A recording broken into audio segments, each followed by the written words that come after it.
IAS 20 government grant. IAS 20 हमें बताएगा कि देखो, गवर्नमेंट अगर आपके साथ कोई भलाई करती है इन फॉर्म ऑफ ग्रांट या सब्सिडी, तो हम उसको कैसे रिकॉर्ड करेंगे। याद रखिएगा, गवर्नमेंट जो है वो बिजनेसेस को सपोर्ट करती है। ये government of UK, Europe, America या कोई भी डेवलप कंट्री की गवर्नमेंट की आमतौर पर बात हो रही होती है, जो कि आपके कंपनीज को सपोर्ट करती हैं। अब IAS 20 इसको रेगुलेट करता है कि गवर्नमेंट ने आपको सपोर्ट करी है, आप उसको कैसे रिकॉर्ड करेंगे।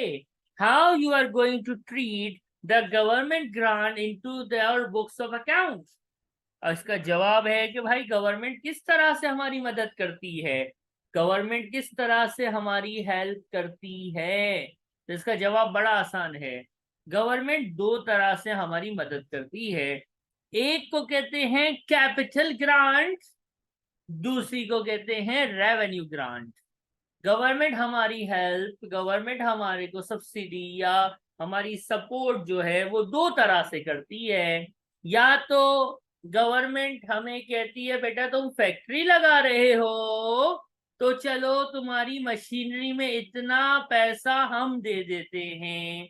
यानी आप कोई इन्वेस्टमेंट करते हो, कोई बिजनेस खड़ा कर रहे हो, तो गवर्नमेंट ने बोला कि बेटा इसके जो नॉन करंट एसेट्स हैं वो एसेट्स के पैसे में इतना हम देंगे।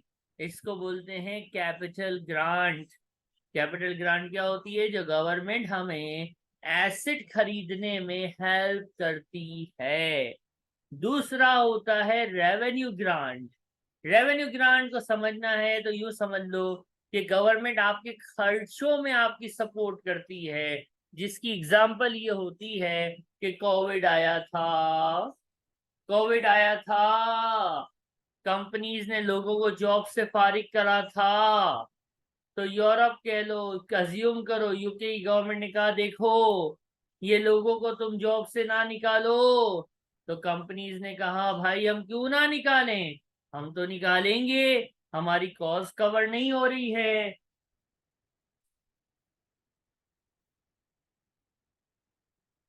तो गवर्नमेंट ने कहा अच्छा, तुम्हारा रेवेन्यू बंद हो गया है कोविड की वजह से, तुम अगर बंदे निकालोगे तो इकोनॉमी पे बर्डन पड़ जाएगा, इकोनॉमी में अनएम्प्लॉयमेंट बढ़ जाएगी, एम्प्लॉयमेंट में प्रॉब्लम, इकोनॉमी में प्रॉब्लम्स आ जाएंगी, हमें लोगों को अनएम्प्लॉयमेंट अलाउंसेस देने पड़ जाएंगे। एक काम करो, तुम बंदे ना निकालो और तुम्हारा पेरोल का जितना भी खर्चा है वो हमसे ले लो, या 80% पेरोल हमसे ले लो, 50% तुम दो, 50% ऑफ सैलरी हम दे देते हैं। यानी गवर्नमेंट ने आपके खर्चों को अपने ऊपर ले लिया, गवर्नमेंट ने आपके खर्चों को सपोर्ट कर दिया। तो इस तरह की ग्रांट को हम बोलते हैं revenue grant. Capital grant versus revenue grant, ये थ्योरी है, इसमें कोई तकलीफ? हाँ अच्छा, ये जो कैपिटल ग्रांट है ये खाली परचेज और नॉन करंट एसेट है क्या? बस। और फैक्ट्री वगैरह अच्छा। लगाना भी जो है वो purchase of non current asset के अंदर ही आता है।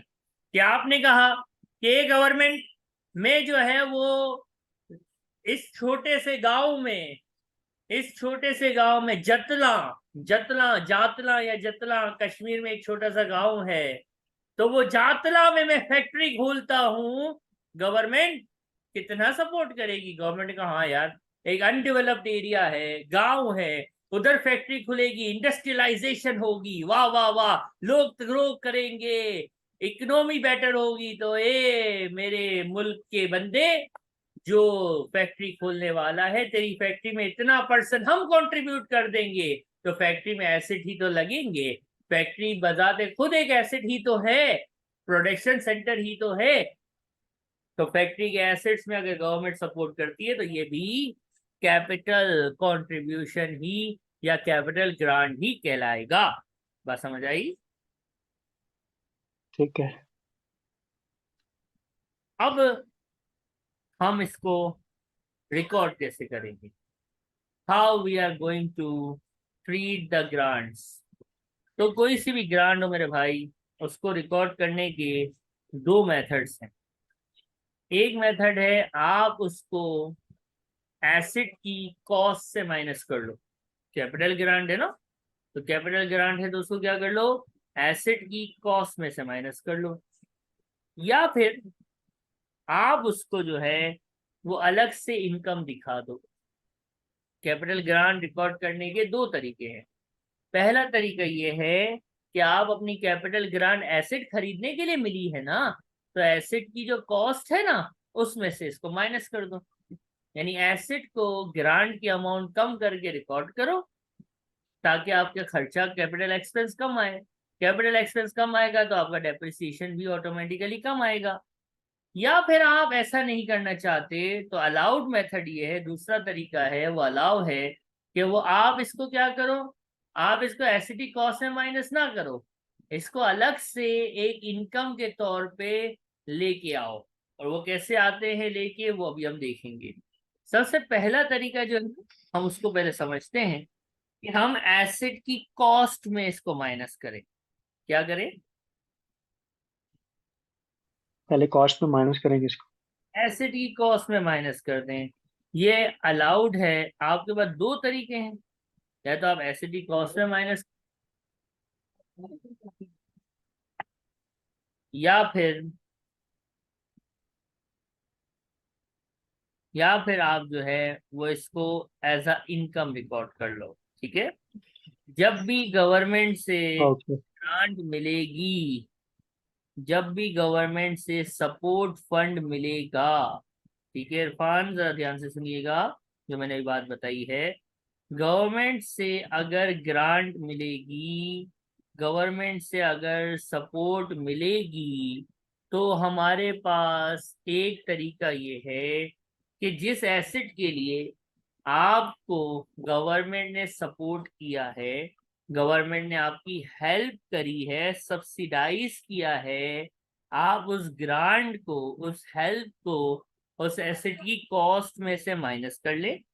आप उस ग्रांट को, उस हेल्प को एसेट की कॉस्ट में से क्या कर लें, माइनस कर लें। और एसेट को ग्रांट माइनस करके जो अमाउंट होगी ना उस पे दिखाएं। यही अभी तक हमने थ्योरी पढ़ी है और पहला न्यूमेरिक क्वेश्चन हमारे सामने है।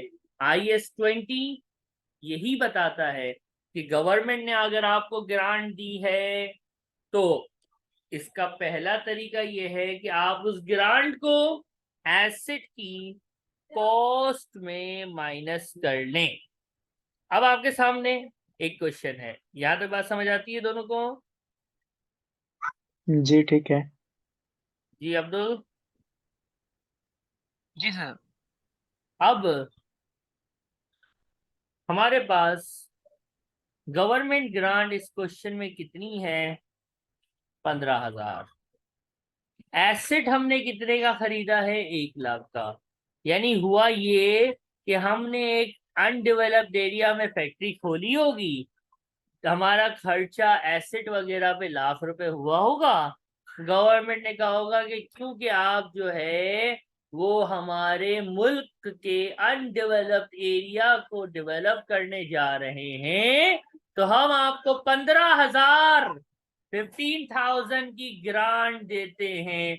15,000 की हम आपको क्या देते हैं, ग्रांट देते हैं। और अभी तक हमने सीखा है पहला मेथड कि जिसका तरीका ये है कि deduct from non current assets. अब ये तरीका कैसे होगा, जरा गौर से देखिएगा। हमने एसेट खरीदा है, एसेट। अब आपको पता है प्रॉपर्टी, प्लांट एंड इक्विपमेंट कितने का एसेट है, लाख रुपए का, $100,000। पहला मेथड गवर्नमेंट ग्रांट को रिकॉर्ड करने का जो है वो क्या है कि आप अपने एसेट की कॉस्ट में जितनी ग्रांट आपको मिली है ना उसको माइनस कर दो, दैट्स इट। यानी आप ग्रांट की अमाउंट को एसेट की कॉस्ट में से माइनस कर दीजिए, कहानी खत्म। एसेट आ गया 85,000 का। और जब साल गुजरेगा, 1 साल गुजरेगा, तो 1 साल का डेप्रिसिएशन निकलेगा। इस एसेट का मेथड ऑफ डेप्रिसिएशन बताया हुआ है 20% स्ट्रेट लाइन। तो 85,000 का 20% which is straight line method का डेप्रिसिएशन विल बी 17,000। तो आपका एसएफपी में, यानी बैलेंस शीट जिसका नाम अब एसएफपी है, उसमें आपके पास एक non current asset year and के ऊपर नजर आ रहा होगा। कितने से नजर आएगा? 68,000 से। कहानी खत्म। और एसओसीआई के अंदर डेप्रिसिएशन एक्सपेंस 17,000 का आ जाएगा। That's it. ये पहला मेथड था कि आप ग्रांट को, गवर्नमेंट की हेल्प को एसेट की कॉस्ट में माइनस करें। कैसे करेंगे ये हमने अभी सिखाया है। इसमें कोई सवाल है तो बताइए। Any questions? नहीं, सही है, क्लियर है। जी इरफान। जी सर, अभी तो थोड़ा टाइम लगेगा समझने को मेरे को। अच्छा, जी सर। अब इसके बाद इसका दूसरा मेथड होता है IS-20।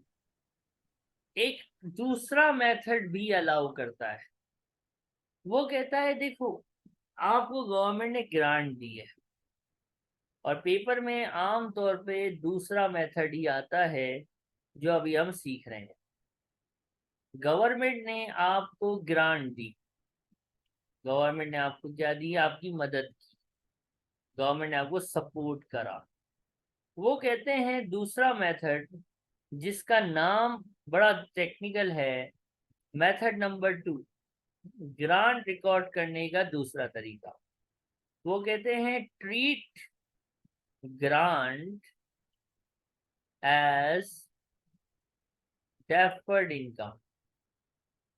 Treat grant as deferred income. Deferred income बच्चा बोला जाता है लायबिलिटी को। डेफर्ड इनकम बोलते हैं हम अनअर्नड इनकम को। आसान जबान में अनअर्नड, और IS-20 की जबान में डेफर्ड इनकम। ऐसा क्यों कहता है IS-20? इसलिए कहता है कि देखो भाई, बात सुनो, गवर्नमेंट ने आपको कितना पैसा दिया? इस सवाल में कितना पैसा दिया? 15,000। 15,000 दिया। अब ये एसेट के लिए दिया है ना। एसेट की लाइफ कितनी है? 1 साल में 20% डेप्रिशिएट होगा, तो 100% डेप्रिशिएट होने में कितना टाइम लग जाएगा?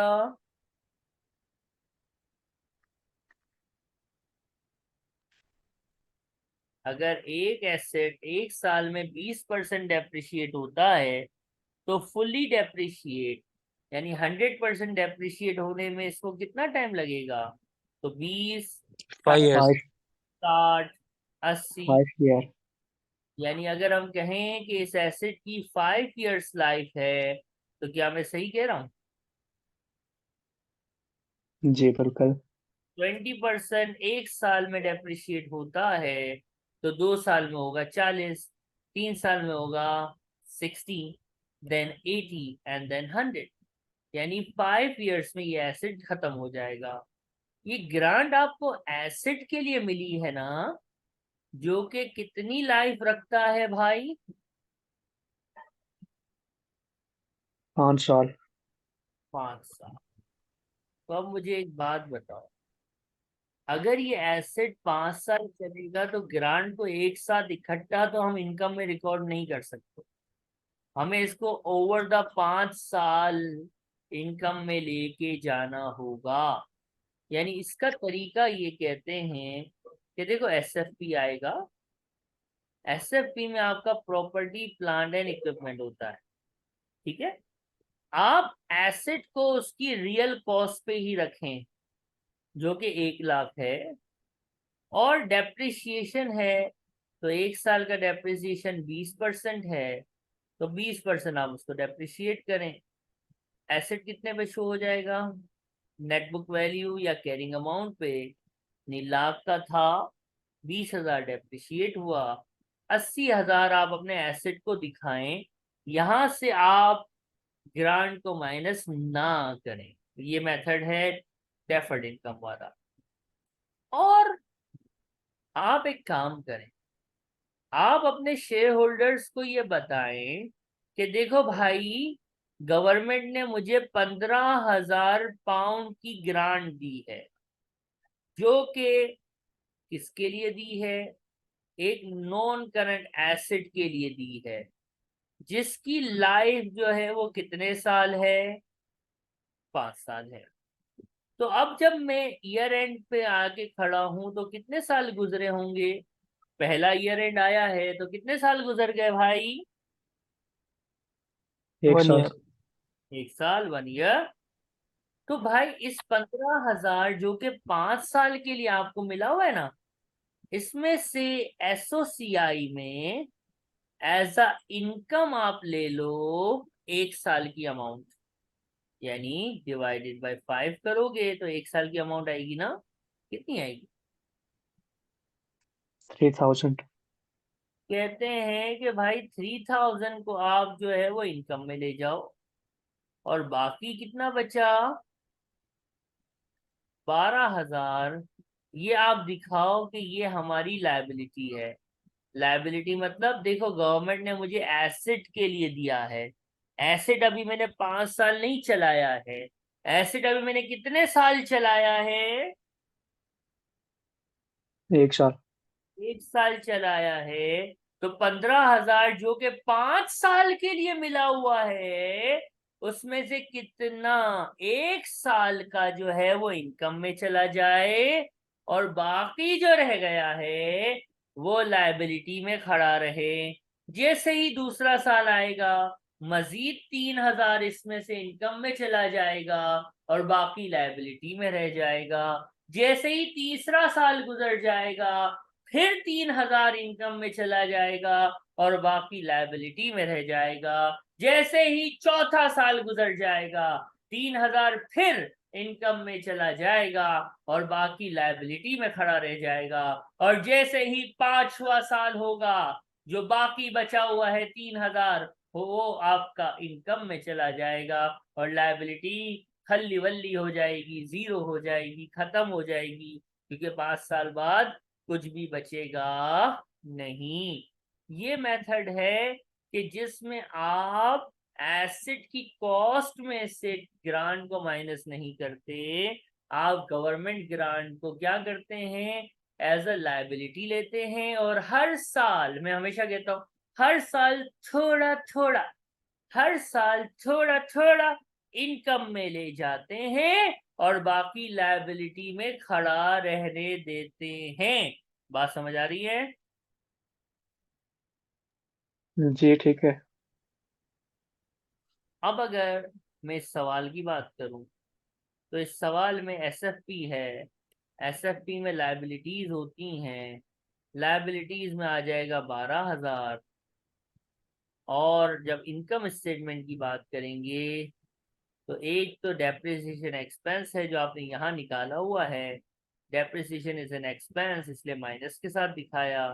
लेकिन साथ ही साथ गवर्नमेंट ग्रांट जो इनकम में ट्रांसफर मारी है आपने, वो कितनी है?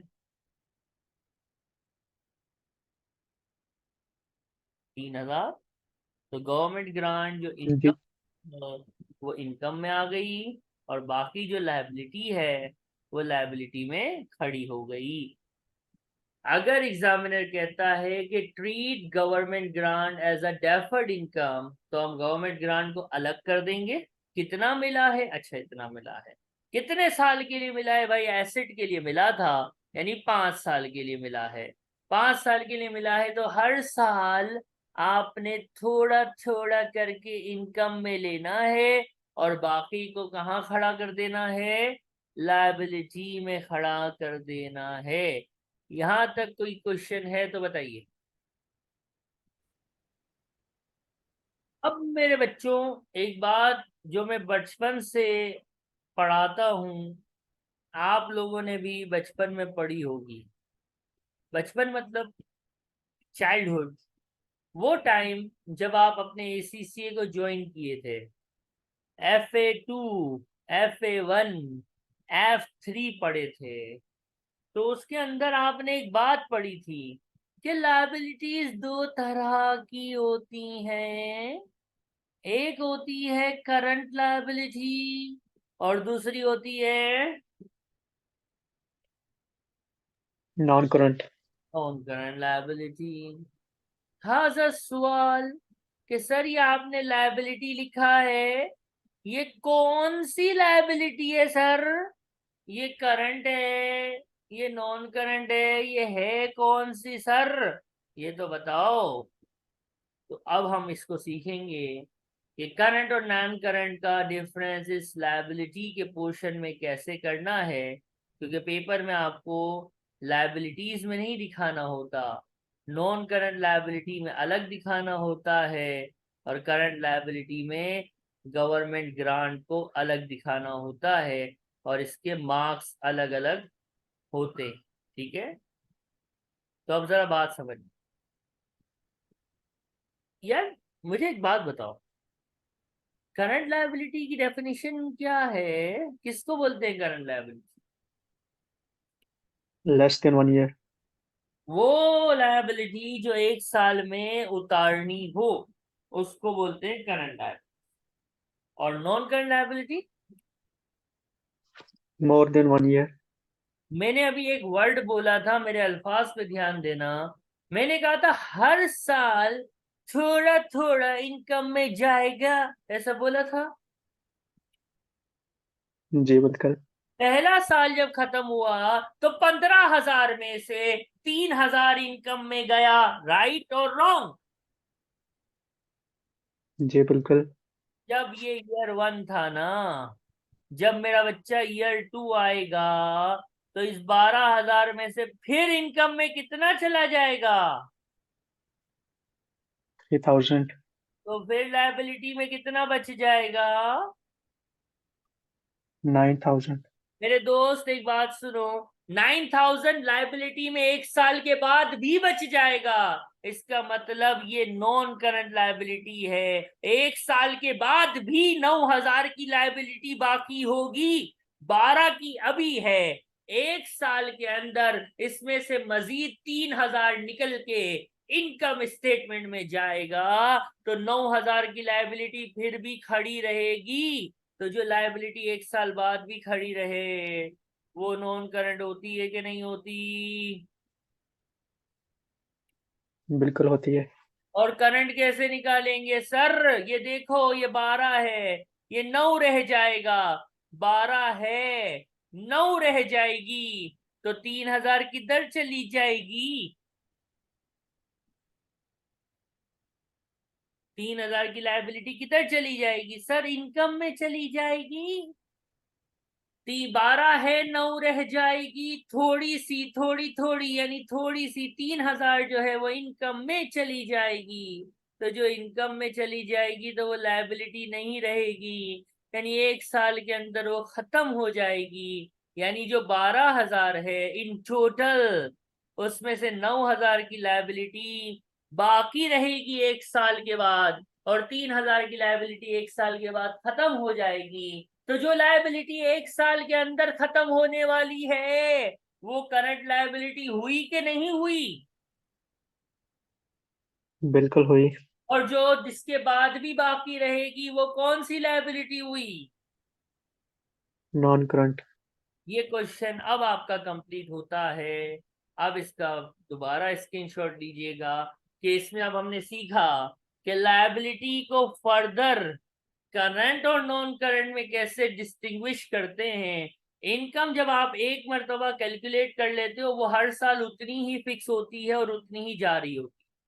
इनकम चली जाएगी, 12,000 की अभी लायबिलिटी है, 3,000 उसमें इनकम में चला जाएगा, यानी 3,000 एक साल में खत्म हो जाएगा, तो वो करंट लायबिलिटी है। और बाकी जो बच जाएगा वो इसके बाद भी बचा रहेगा, इसलिए वो नॉन करंट लायबिलिटी है।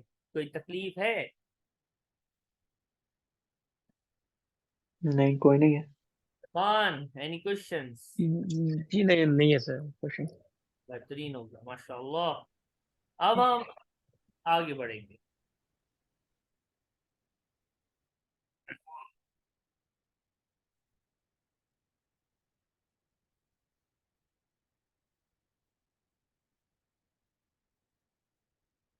अभी हमने हैंडआउट देखा था, ये दो मेथड्स हैं, ये दोनों मेथड्स यहाँ पे लिखे हुए भी हैं कि किस तरह से आपने ग्रांट को ट्रीट करना है, ठीक है।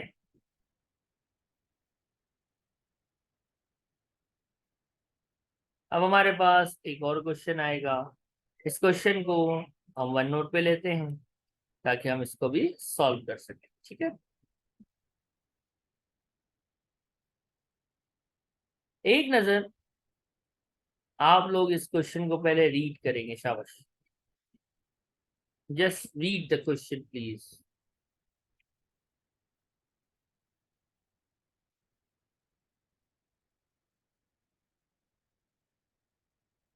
अब इसमें गवर्नमेंट ने आपको अपना स्टाफ ना निकालने के लिए, गवर्नमेंट कह रही है कि भाई बंदे ना निकालो, हमसे पैसा ले लो। रिडंडेंसी मतलब बंदा निकालना। गवर्नमेंट कह रही है भाई बंदे निकाल के इकोनॉमी का बैंड ना बजाओ, इकोनॉमी को बर्बाद ना करो, क्राइम रेट ना बढ़ाओ, एम्प्लॉइज को कीप करो, एम्प्लॉइज को रख लो, 3 लाख रुपए मुझसे ले लो। तो हमने कहा ओके, नहीं निकालते। मुझे ये बात बताइए, मेथड कौन सा यूज करना चाहिए? दो मेथड है, एसिडी कॉस्ट में माइनस कर लो या डेफर्ड इनकम रिकॉर्ड कर लो। इस सवाल में क्या ये ग्रांट किसी एसिड के लिए मिली है कि खर्चे को कवर अप करने नहीं, के लिए है? कवर अप कर रही है। खर्चे को कवर अप करने के लिए मिली है, एसिड के लिए मिली ही नहीं है। तो इसके लिए मेथड कौन सा यूज होना है? मेथड 2 के treat as a deferred income. अगर एसिड के लिए मिलती तो हमारे पास दो चॉइस होती हैं कि आप एसिड कॉस्ट से माइनस करो या डेफर्ड इनकम ट्रीट करो। लेकिन अगर ये रेवेन्यू ग्रांट है, खर्चे को कवर अप करने के लिए मिली है, तो फिर आपके पास ऑप्शन नहीं होता, आप सिर्फ उसको डेफर्ड इनकम ही रिकॉर्ड करते हैं। मेरी बात अब गौर से सुनिएगा। 1 जनवरी को मुझे ग्रांट मिलती है, कितनी ग्रांट मिली?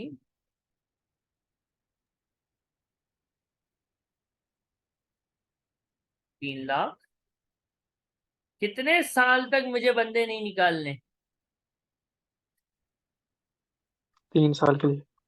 यानी ये ग्रांट कितने सालों के लिए मिली है?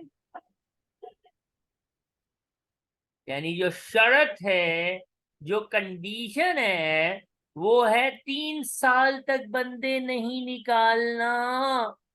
तो ये ग्रांट 3 सालों में रियलाइज होनी चाहिए। अब अपन ने आपको क्या बताया था कि हर साल जब ईयर एंड आएगा, पहला ईयर एंड आएगा, जब ईयर एंड आएगा तो थोड़ा थोड़ा क्या पड़ा है, थोड़ा थोड़ा इनकम में जाएगा और बाकी लायबिलिटी में रह जाएगा। और लायबिलिटी के भी दो हिस्से होंगे, एक है करंट लायबिलिटी और दूसरी होगी नॉन करंट लायबिलिटी। कैसे होगा मेरे दोस्त, ये बताओ, कितने साल की है ये ग्रांट? 1 साल गुजर गया ना, 3 साल की ग्रांट है, 1 साल गुजर गया ना। जब साल गुजर गया तो 1 साल की अमाउंट जो है वो एसओसीआई में किस तरह से रिकॉर्ड कर लोगे? इनकम के तौर पे रिकॉर्ड कर लोगे। 3 लाख मिले हैं 3 सालों के लिए, 3 लाख मिले हैं 3 सालों के लिए। जब 1 साल गुजर गया, इसका मतलब 3 लाख में से 1 लाख हमने कमा लिए।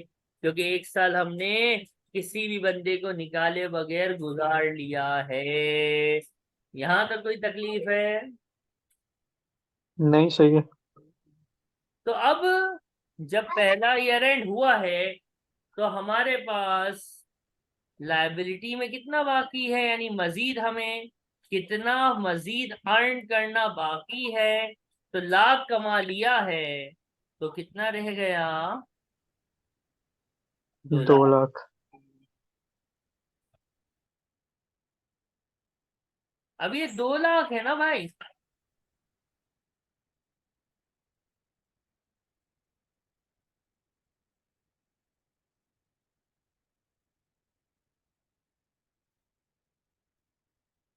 अब 2 लाख में से क्या करेंगे हम? 2 लाख में से हमें करंट और नॉन करंट को अलग करना है।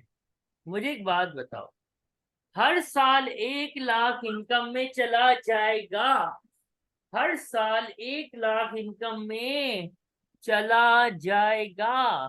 तो लायबिलिटी जो 2 लाख की बची हुई है दूसरे साल के एंड पे, इसमें से कितनी लायबिलिटी जो है वो इनकम में जाएगी? 1 लाख। 1 लाख मजीद, यानी 1 लाख इसमें से जो है वो विद इन 1 ईयर, 1 साल के बाद इसमें से 1 लाख जो है वो आपकी इनकम में चली जाएगी और फिर मजीद कितनी रह जाएगी? 1 लाख। 1 लाख। तो जो 1 साल के अंदर इनकम में जाने वाली है तो वो करंट लायबिलिटी हुई, और जो इसके बाद भी बाकी बचेगी वो कौन सी लायबिलिटी हुई भाई? Non current. अगर मैं एसएफपी बनाऊं तो इस क्वेश्चन में एसेट तो है नहीं, नॉन करंट लायबिलिटी में 1 लाख और करंट लायबिलिटी में भी 1 लाख, मिल मिला के लायबिलिटी हो गई 2 लाख की। और मैं अगर इनकम स्टेटमेंट यानी एसओसीआई का एक्सट्रैक्ट बनाऊं, एसेट तो है नहीं कि डेप्रिसिएशन निकालना पड़ेगा, जस्ट गवर्नमेंट ग्रांट इनकम में कितनी लेके जा रहा हूं? 1 लाख की इनकम में लेके जा रहा हूं, तो 1 लाख इनकम में ले गया। इसमें ये क्वेश्चन हमारा ईयर 1 का कंप्लीट हो गया। कोई तकलीफ, कोई क्वेश्चन है दानियाल एंड इरफान तो बताइए। नहीं, कोई नहीं है। इसमें कोई क्वेश्चन नहीं। जी इरफान, नहीं, ऐसा कोई क्वेश्चन नहीं। समझ आ रहे हैं? जी सर। जी। ओके, अब हम थोड़ा सा आगे बढ़ेंगे, ठीक है? अब हम देखेंगे कि किस तरह से ये एक कॉम्प्लेक्स क्वेश्चन के साथ सॉल्व कर सकते हैं, ठीक है? तो एक सेकंड रुकिएगा।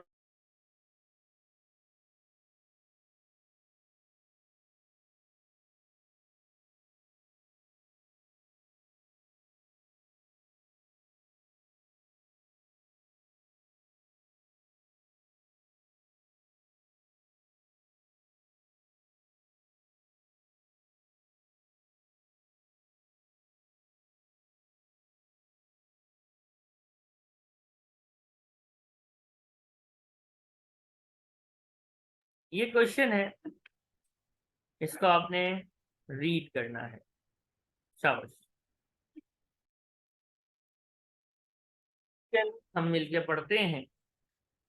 एक मैन्युफैक्चरिंग कंपनी है, उसको 3 मिलियन की ग्रांट मिली, मिलने वाली या मिली, एंटाइटल्ड है वो 3 मिलियन की ग्रांट के लिए, क्योंकि उसने 50 जॉब्स क्रिएट की हैं और मेंटेनिंग देम फॉर 3 इयर्स। यानी इसको यूं समझ लो, गवर्नमेंट ने कहा भाई देखो, अगर तुम 50 जॉब क्रिएट करते हो हर साल, गवर्नमेंट ने बोला कि अगर तुम जॉब्स क्रिएट करते हो 50 अगले 3 सालों के लिए, हर हर साल, तो मैं तुम्हें 3 मिलियन दूंगी, 1.5 मिलियन तुम्हें हम उस वक्त देंगे when the jobs are created, और बाकी पैसा हम उस वक्त देंगे 3 साल जब गुजर जाएंगे, जब provided the 50 job are still in existence. ये नहीं कि आप 50 जॉब क्रिएट कर लो, 3 मिलियन लो और फिर गवर्नमेंट को चूना लगा दो। गवर्नमेंट शानी है, गवर्नमेंट ने बोला बेटा 50 जॉब क्रिएट करनी है और 3 साल तक मेंटेन करनी है, तो 1.5 मिलियन तुम्हें हम एडवांस में देंगे जैसे ही तुम जॉब क्रिएट कर दोगे, और 3 साल बाद हम चेक करेंगे कि वाकई वो 50 जॉब्स 3 साल चली कि नहीं चली, फिर हम तुम्हें जो है वो मजीद पैसा भी दे देंगे। अब कंपनी ने क्या किया, the entity creates 50 jobs at the beginning of year 1। मेरे दोस्त, इस एंटिटी ने 50 जॉब क्रिएट कर दी और ये रीजनेबल लग रहा है कि ये इसको 3 साल, देखो अब तो हम पहले साल पे खड़े ना, रिक्वायरमेंट में पूछा भी है at the end of the first year, तो अगले सालों में क्या होगा कोई इसको रियलिटी को नहीं बता सकता, लेकिन उसको गैस जरूर कर सकते हैं। वो ये कहता है कि भाई लग रहा है कि 3 साल हम चला लेंगे 50 जॉबे, टेंशन की बात नहीं है। अब क्या होगा, अब क्या होगा, देखो भाई मिली कितनी, अकाउंटिंग कैश बेस्ड थोड़ी है, अकाउंटिंग तो अक्रूवल बेस्ड होती है। तो भाई गवर्नमेंट ने वादा कितना फरमाया था, गवर्नमेंट ने हमसे वादा किया था कि 3 मिलियन की हम आपको ग्रांट देंगे, ये गवर्नमेंट ने हमसे वादा किया था, हमने भी वादे को निभाया। ईयर एंड आया, ईयर एंड आता है तो क्या होता है, थोड़ा थोड़ा थोड़ा इनकम में जाता है और बाकी बाकी लायबिलिटी में रह जाता है। ऐसा ही है कि नहीं है मेरे दोस्त? जी ऐसा ही है। तब में कितना तशरीफ ले जाएगा, कितने साल की कहानी है? 3 साल की है। 1 लाख। की है, तो इनकम में 1 मिलियन जाएगा, तो 3 मिलियन में से 1 मिलियन इनकम में चला जाएगा, तो बाकी कितना बचेगा, 2 मिलियन। 2 मिलियन बचेगा। यहां तक कोई तकलीफ है किसी को? नहीं सही है। अब मेरी बात सुनना, अब मेरी बात सुनना, गवर्नमेंट ने क्या हमें 3 मिलियन दिए हैं? नहीं। अच्छा नहीं दिए, गवर्नमेंट शानी है ना, उसने आपको कितना बोला है, अभी कितना ले लो, उसका हाफ। आधा। यानी मैं कहूं कि ईयर एंड जब हुआ है तो गवर्नमेंट ने हमें सिर्फ कितने पैसे दिए हैं इस 2 मिलियन में से?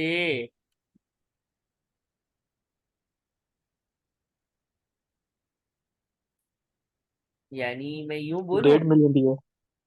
कि मेरा रिसीवेबल कितना है, तो जरा ध्यान से देखना, मुझे 3 मिलियन का वादा किया गया था, पहला साल खत्म होते होते 1.5 मिलियन मुझे मिल गया है, तो मेरा रिसीवेबल कितना है गवर्नमेंट से?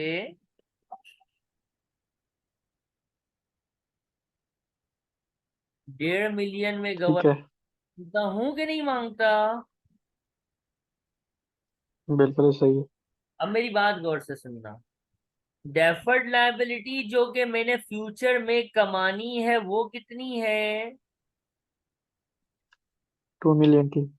और गवर्नमेंट से मुझे लेना कितना है? 1.5 मिलियन। यानी मैं ये क्यों कहूं कि भाई इसी गवर्नमेंट की जो ग्रांट है उसके अगेंस्ट मेरे ऊपर लायबिलिटी है 2 मिलियन की। पिछले सवाल में कभी भी रिसीवेबल का चक्कर नहीं था, वो इसी सवाल में आप सीख रहे हैं। 2 मिलियन की मेरे ऊपर लायबिलिटी है गवर्नमेंट की ग्रांट की, और गवर्नमेंट से मुझे लेने का कितना है? 1.5 मिलियन। 2 मिलियन की लायबिलिटी, 1.5 मिलियन का रिसीवेबल। तो क्या मैं यूं करूंगा कि गवर्नमेंट 1.5 मिलियन तू देना, 2 मिलियन मैं दूंगा, ऐसा करते हैं? कि आपने F3 में कॉन्ट्रा एंट्री नाम की कोई चीज पढ़ी है बचपन के अंदर? कॉन्ट्रा मतलब बिल्कुल पड़ेगी। ये 2 मिलियन का रिसीवेबल है, ये 1.5 मिलियन का, सॉरी 1.5 मिलियन का रिसीवेबल है, और 2 मिलियन अगर मैंने फ्यूचर में जॉब्स को सस्टेन नहीं किया तो मुझे 2 मिलियन गवर्नमेंट को लौटाना पड़ जाएगा, गवर्नमेंट मुझे ये इनकम में नहीं देगी। 2 मिलियन की लायबिलिटी, 1.5 मिलियन का रिसीवेबल, तो भाई नेट ऑफ कितना हुआ? 5 लाख। तो ये नेट ऑफ का मतलब ये लायबिलिटी ज्यादा है ना, लायबिलिटी ज्यादा है, रिसीवेबल कम है, तो इसका नाम क्या बोलेंगे कि लायबिलिटी ही है ना। और डेफर्ड इनकम का बैलेंस ही तो पूछा था। ये वो क्वेश्चन है जो जिसमें आप ये देख रहे हैं, अभी तक आपने जितने भी 2 क्वेश्चंस किए उसमें आपके पास सिर्फ ये था कि ग्रांट आपको पूरे पैसे मिल गए, थोड़ा थोड़ा हर साल इनकम में आप लेते चले गए, बाकी को लायबिलिटी में रखा, लायबिलिटी को करंट और नॉन करंट में तोड़ दिया, कहानी खत्म। एसएफपी एक्सट्रैक्ट रिक्वायर्ड था। इस क्वेश्चन में एसएफपी एक्सट्रैक्ट नहीं था, आपसे नेट टोटल लायबिलिटी सिर्फ पूछा, लेकिन एक रिसीवेबल भी खड़ा था कि भाई ग्रांट जो है वो 3 मिलियन की है जरूर, लेकिन गवर्नमेंट ने आधी अभी दी है और आधी बाद में देगी, तो 1.5 मिलियन हमारा रिसीवेबल था। ग्रांट की जो नॉर्मल वर्किंग है कि थोड़ा इनकम में डाल दिया, बाकी को छोड़ दिया, तो 2 मिलियन की लायबिलिटी थी। 2 मिलियन अगर मैं अगले 2 साल जॉब्स को मेंटेन नहीं करूंगा तो गवर्नमेंट मुझसे ये ग्रांट वापसी ले लेगी। ये 2 मिलियन मेरा डाउट है, मेरी लायबिलिटी है, और गवर्नमेंट से मुझे 1.5 लाख लेने का है, मेरा हक है, मेरा रिसीवेबल है। तो भाई नेट ऑफ करो तो क्या बनता है? सर 2 मिलियन की लायबिलिटी, 1.5 मिलियन का एसेट, 2 मिलियन की लायबिलिटी, 1.5 मिलियन का एसेट, तो इसका मतलब लायबिलिटी प्रिवेल कर रही है, यानी deferred income which is a liability, net of impact is 5 lakh. और ये क्वेश्चन हो गया खलास। कोई सवाल इरफान एंड दानियाल?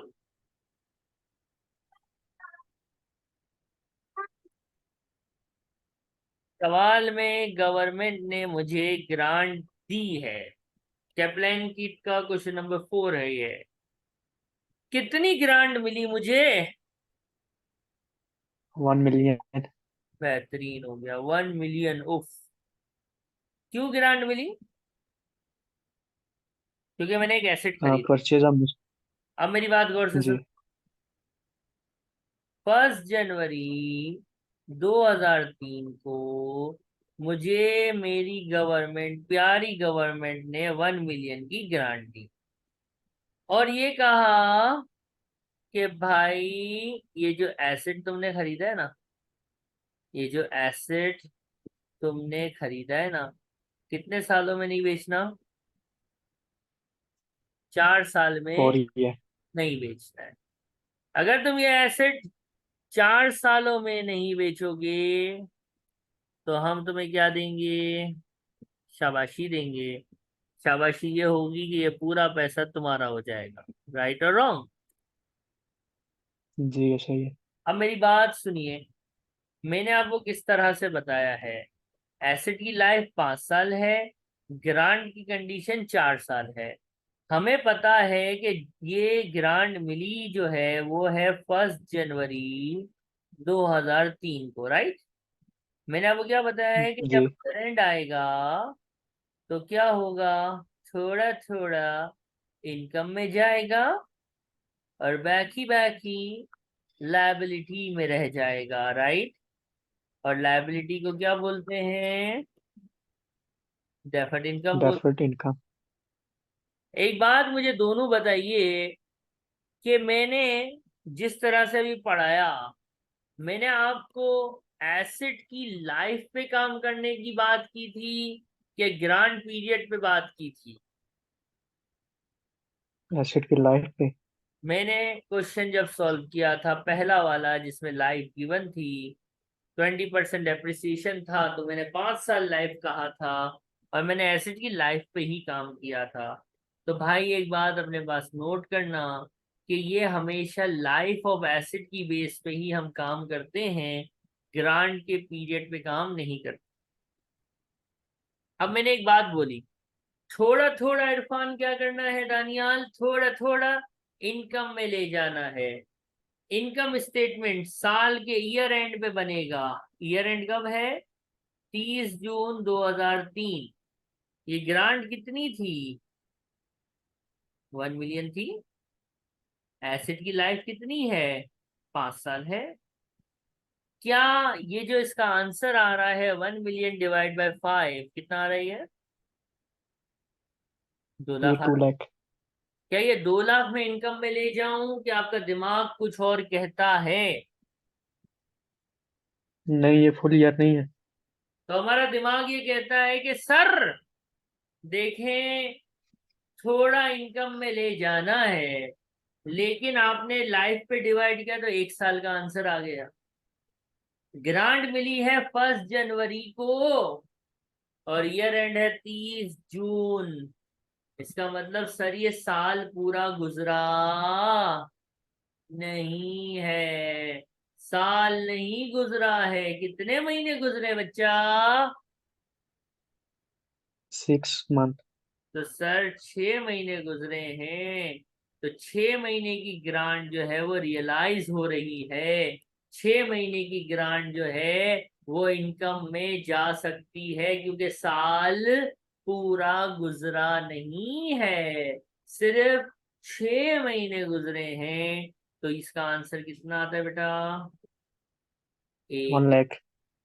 यानी 1 मिलियन में से 1 लाख जो है वो हमने कमा लिया, क्योंकि 6 महीने गुजर गए। 6 महीने क्यों? क्योंकि हमारा ईयर एंड एग्जैक्टली ग्रांट मिलने के 6 महीने बाद आया है, इसलिए। तो भाई लायबिलिटी में कितना बचा? 9 लाख। क्या क्वेश्चन ने ये पूछा है कि डेफर्ड करंट या नॉन करंट लायबिलिटी बताओ, या उसने जस्ट आपको बोला है कि अच्छे बच्चों की तरह सिर्फ डेफर्ड इनकम लायबिलिटी यानी just the total of liability बताओ? पूछा क्या है? क्या करंट और नॉन करंट लायबिलिटी का बाइफरिकेशन अलग से पूछा है? नहीं सर, उसने लिखा है कि बस बेटा, सर उसने लिखा है कि बच्चों लायबिलिटी बताओ। तो लायबिलिटी तो सर टोटल है जो कि 9 लाख है। 3 जीरो वो लिखे हुए हैं आगे, तो यहाँ 900 लिखा और कहानी खत्म। एग्जामिनर ये भी कर सकता है कि आपसे ये पूछे कि डेफर्ड लायबिलिटी जो है वो सिर्फ करंट वाली बताओ। ये भी पूछ सकता है कि नॉन करंट वाली बताओ, लेकिन यहाँ पे एग्जामिनर इज रियली जीनियस, आप पे रहम खाया उसने, जेनरस। तो उसने जो है वो आपसे सिर्फ लायबिलिटी पूछा, जो कि हमने निकाल के दिखा दिया। एनी तकलीफ?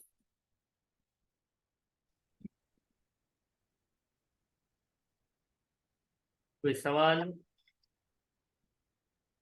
सेकंड ईयर की मुश्किल लग रही है, वो कैसे निकालेंगे?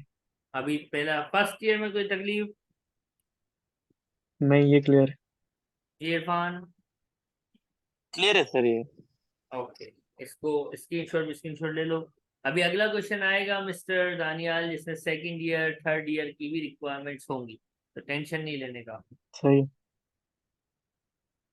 तब मैंने इसका पहला पहला क्वेश्चन रिवीजन किट शरीफ से सॉल्व किए थे, ठीक है। ओके।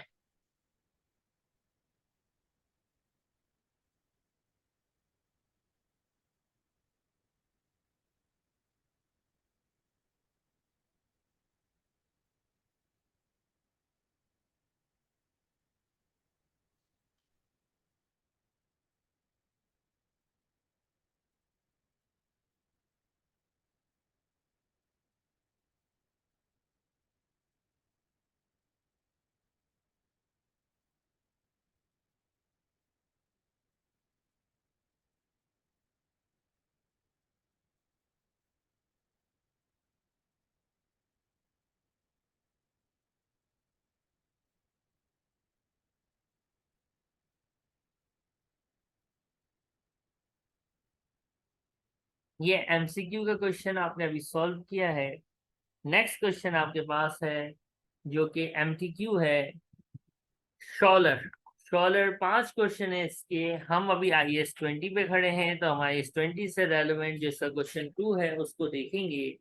एक नजर इस क्वेश्चन को आपने पहले रीड करना है। शाबाश, पहले इसको पढ़िए। लीड किट है उसका क्वेश्चन, ये मैं आपको दिखा भी दूं, ये वाला है। 256 से लेके क्वेश्चन नंबर 260 तक वो ये क्वेश्चन है शॉलर। ठीक है, हम इसमें से IAS 20 रिलेटेड हम बात करेंगे। इसके अंदर बहुत सारे IAS एग्जामिन हुए होते हैं। हमने IAS 20 से जो इसका क्वेश्चन परटेन करता है उसको उठाया। आपकी वॉइस स्ट्रक हो रही है। अच्छा, अब देखिए आवाज सही आ रही है।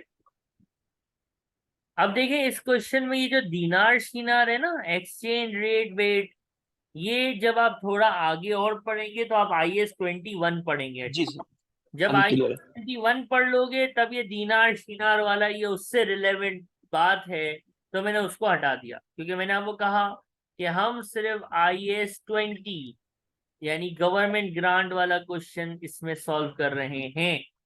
तो इसके अंदर जो फजूल बातें हैं, जो रेलेवेंट नहीं है, उनको मैंने हटा दिया है। ठीक है, जो रेलेवेंट बात है अब वो आपके सामने है कि भाई 1 अक्टूबर को 2003, डेट क्या है, 1 अक्टूबर 2003, इस बंदे को गवर्नमेंट ने ग्रांट दी 1.2 मिलियन यानी 1200,000 यानी 1.2 मिलियन, और एक प्लांट खरीदने के लिए दी है। प्लांट जिसकी लाइफ 5 साल है उसके लिए दी है। और डेफर्ड मेथड, यानी डेफर्ड मेथड हमें पता है क्या होता है। आपसे देखो रिक्वायरमेंट क्या है, आपसे पूछता है भाई नॉन करंट लायबिलिटी कितना है, ये बता दो। और ईयर एंड भी दिया हुआ है, कितना है ईयर एंड, क्या है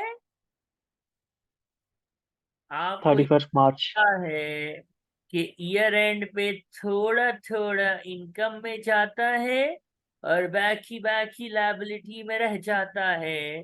तो मेरे दोस्तों ये बताओ, जब ईयर एंड होगा तो थोड़ा थोड़ा इनकम में जाएगा। एसेट की लाइफ कितनी है मेरा बच्चा? 5 साल। क्या गवर्नमेंट ग्रांट का मिलना और ईयर एंड का होना 1 साल बाद है कि कुछ महीनों के बाद है? कुछ महीनों के बाद। महीने उंगलियों पे गिन लेते हैं। अक्टूबर, नवंबर, दिसंबर, जनवरी, फरवरी, मार्च, यानी 6 महीने गुजरे हैं सिर्फ। यानी हमें ग्रांट लिए हुए 6 महीने गुजरे और ईयर एंड आ गया, तो 6 महीने की ग्रांट रियलाइज हो गई, यानी हमने अर्न कर ली, हमने कमा ली। कितनी आई? 1,20,000। 12 लाख में से 1,20,000 इनकम में चली गई, आपने कमा ली। तो मजीद फ्यूचर में कमाना बाकी, कितना बाकी? ये ठीक है। 1,080,000, ये डेफर्ड लायबिलिटी आ जी। गई। यहाँ तक इरफान और दानियाल, कोई सवाल? नहीं, ये सही है। जी इरफान।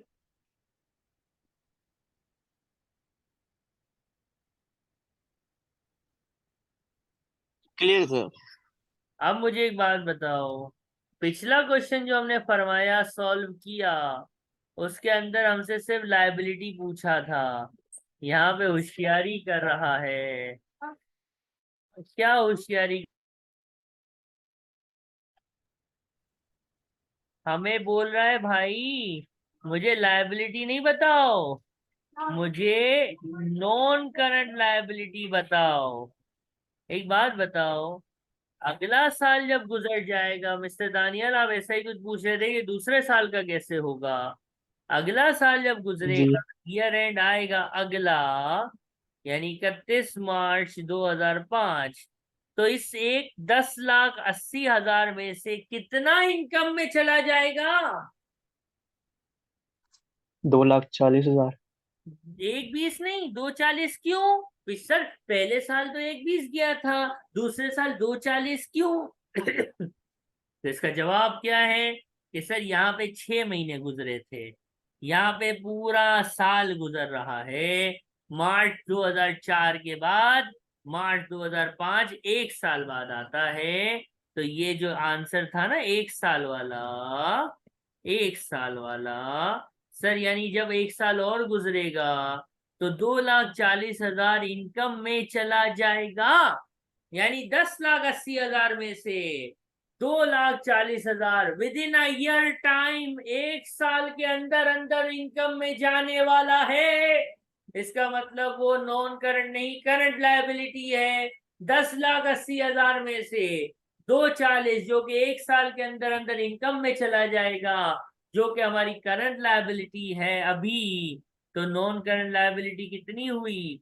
10,80,000 में से 2,40,000 हटाओगे तो कितनी आएगी?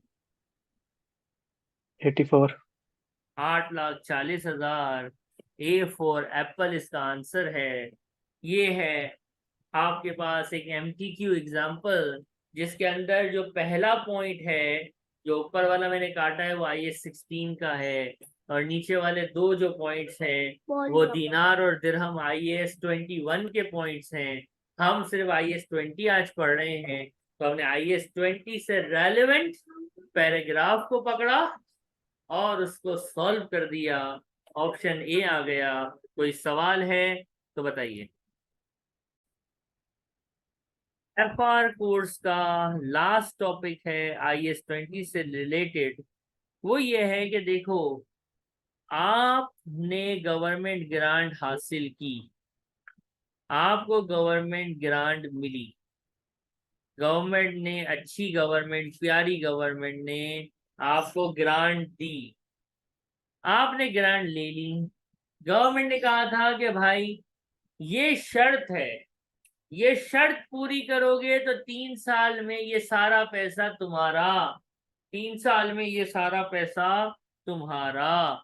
लेकिन किसी वजह से आप शर्त पूरी ना कर पाए, या आपने शर्त का उल्लंघन कर दिया, शर्त तोड़ दी, कंडीशन को बर्बाद कर दिया, तो गवर्नमेंट क्या हमारी रिश्तेदार है कि हमें बोलेगी कोई बात नहीं, ये रख ले पैसा बेटा, तू तो मेरा बेटा है, रख ले? गवर्नमेंट माँ नहीं होती। गवर्नमेंट क्या वो पैसे आपको रखने देगी कि आपको बोलेगी बच्चा ये पैसा वापसी निकाल? क्या करेगी गवर्नमेंट? ये यूके का पूछ रहे हैं? जी जी, obviously we are in a developed country. Yes sir. कि वो वापस ले लेगी? हम करप्शन की बात ही नहीं करते, हम अच्छे बच्चे हैं। तो गवर्नमेंट की कंडीशन तोड़ोगे तो गवर्नमेंट हमारी रिश्तेदार नहीं है, वो ग्रांट वापसी मांगेगी। राइट और रॉन्ग? जी ये सही है। ऐसा ही है। अब जब गवर्नमेंट ग्रांट हमसे वापसी मांगती है, गवर्नमेंट हमसे ग्रांट वापसी लेती है, तो दुख होगा ना कि आया हुआ पैसा वापसी चला गया। आया हुआ पैसा क्या हो गया? वापसी चला गया। तो जब ऐसा हो तो फिर हम कैसे इसको रिकॉर्ड करेंगे? गवर्नमेंट का रिवर्सल हम किस तरह से देंगे? इसको हम सीखेंगे एक छोटे से क्वेश्चन से। क्वेश्चन आपकी स्क्रीन पे आएगा। अब एक नजर क्वेश्चन को पहले आप सुकून से रीड कीजिए, भले 2 बार रीड कीजिए। अब मैं, गौर से सुनना, इसके अंदर सेटिंग क्या है? जनवरी 2001 हमें ग्रांट मिली, गवर्नमेंट ने हमें ग्रांट दी। गवर्नमेंट ने बोला भाई 100 लोगों को नौकरी दो अगले 4 सालों तक, और कितना पैसा ले लो? 1 मिलियन गवर्नमेंट ने हमें दे दिया। और बोला भाई ये इस शर्त पे है कि अगले 4 सालों तक किसी को भी नौकरी से नहीं निकालोगे या 100 लोगों को नौकरी दोगे। हमने कहा ठीक है। 1 साल गुजर गया। देखो, जनवरी 2001 में दिया है ना, तो ईयर एंड कब हुआ होगा? 31 दिसंबर 2001 को। ईयर एंड के बाद जो पहला दिन आया, हम मुकर गए। हमने क्या किया? हमने ड्रामेबाजी की और गवर्नमेंट की कंडीशन को तोड़ दिया। कंडीशन तोड़ दी और गवर्नमेंट ने कहा चल मेरा पैसा निकालो। गवर्नमेंट ने क्या बोला? गवर्नमेंट ने बोला मेरा पैसा वापसी करो। हमने कहा ओके गवर्नमेंट, ले ले भाई, हम तुझसे थोड़ी जीत सकते हैं। IS-20 कहते हैं अकाउंटिंग कैसे करोगे? तो हमने कहा सबर, अभी बता, टेंशन क्या है। हमने कहा भाई हुआ क्या था। जनवरी 2001 में हमें गवर्नमेंट शरीफ से ग्रांट शरीफ मिली थी 1 मिलियन। रिफंड होना है 1 जनवरी 2002 में, लेकिन पहले ईयर एंड आ गया। एग्जैक्टली 12 महीने बाद ईयर एंड आया था। तो हमने क्या किया होगा? थोड़ा थोड़ा थोड़ा थोड़ा इनकम में लिया होगा। थोड़ा थोड़ा इनकम में थोड़ा थोड़ा इनकम में लिया होगा। हमारे पास ग्रांट 1 मिलियन की थी जनवरी 2001 को। ईयर एंड हुआ है दिसंबर 1 में। रिफंड हो रही है जनवरी 1 में। अभी हम जनवरी 1 पे पहुंचे नहीं है, पहले ईयर एंड हुआ है। ईयर एंड हुआ है तो थोड़ा थोड़ा इनकम में लेना होता है। 1 साल एग्जैक्टली गुजरा है, 4 साल की शर्त है। तो इनकम में कितना ले गए होगे मेरे दोस्त? 2.5 लाख। और लायबिलिटी में कितना खड़ा होगा? मजीद फ्यूचर में कमाना है, डेफर्ड इनकम है कितनी? 7.5 लाख। ये सेटअप था, ये सेटिंग थी। लेकिन हुआ ये है कि मैं अगले साल तो दूर की बात है, 1 जनवरी 2002 जब आया तो मेरे पास एक मसला हो गया कि गवर्नमेंट की कंडीशन को मैंने क्या कर दिया? बाईपास कर दिया। तो गवर्नमेंट ने कहा बेटा पूरा पैसा वापसी करो। गवर्नमेंट ने क्या बोला? बेटा अच्छे बच्चे बनो और सारा पैसा वापसी करो। Accountants, mister F3, F1, F2 पढ़े हुए बच्चों, गवर्नमेंट को जब 1 मिलियन दोगे तो बैंक में पैसा आएगा कि जाएगा? जाएगा। एसेट कम होता है क्रेडिट पे। लेकिन मेरी लायबिलिटी कितनी रिकॉर्ड है? मैं अपनी डेफर्ड इनकम, यानी जो मैंने फ्यूचर में कमाने की नीयत से लायबिलिटी खड़ी की हुई है, वो लायबिलिटी मैं अब खत्म कर दूंगा। क्या मजीद में इस कसम से कुछ नहीं कमा सकता? क्योंकि गवर्नमेंट ने ये मुझसे ग्रांट छीन ली है। गवर्नमेंट ने ये ग्रांट मुझसे छीन ली है। यानी 1 मिलियन में गवर्नमेंट को वापसी कर दूंगा तो मेरा बैंक बैलेंस 1 मिलियन से कम हो जाएगा। लेकिन मेरी लायबिलिटी कितनी खड़ी हुई है? मेरी लायबिलिटी तो सिर्फ 7.5 लाख खड़ी हुई है, जो कि मैंने फ्यूचर में गवर्नमेंट से कमाना था। अब वो फ्यूचर में मैं नहीं कमाऊंगा। 1 मिलियन लौटा दिया, 7.5 लाख की लायबिलिटी को रिवर्स कर दिया। मेरे दोस्तों ये बताओ कि क्या डिफरेंस क्यों आ रहा है? 2.5 लाख का फर्क क्यों आ रहा है?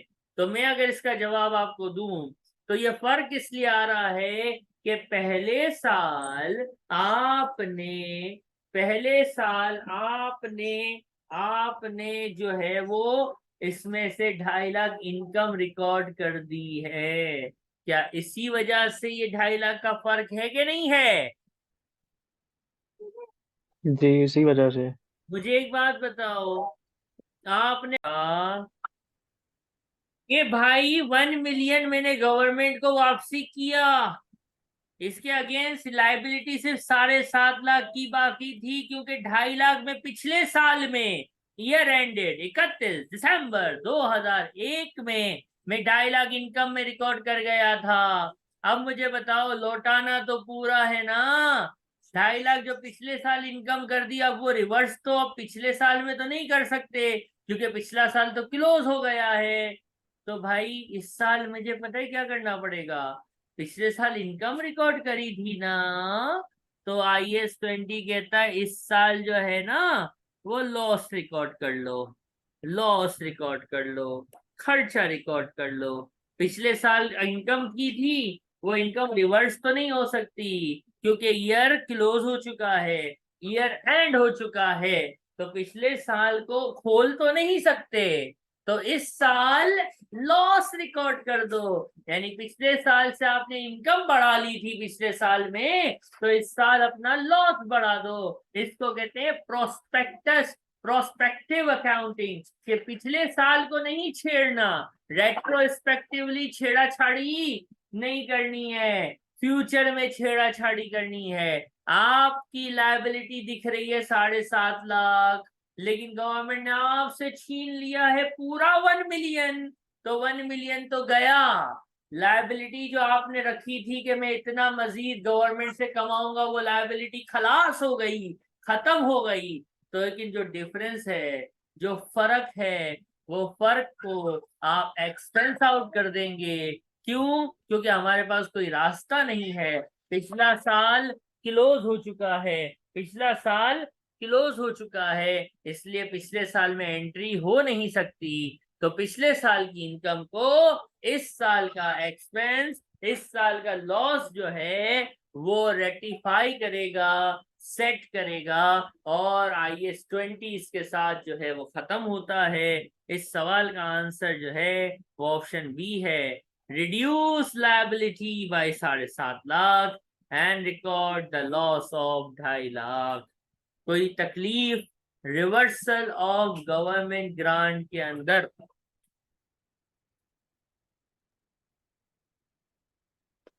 नहीं सही है। जी मिस्टर इरफान, जी सर। कोई तकलीफ बेटा? नहीं नहीं सर, बराबर। ओके, अब हम एक क्वेश्चन आपको बताएंगे। ये हैंडआउट है, इस हैंडआउट को हमने तकरीबन खत्म किया है आज।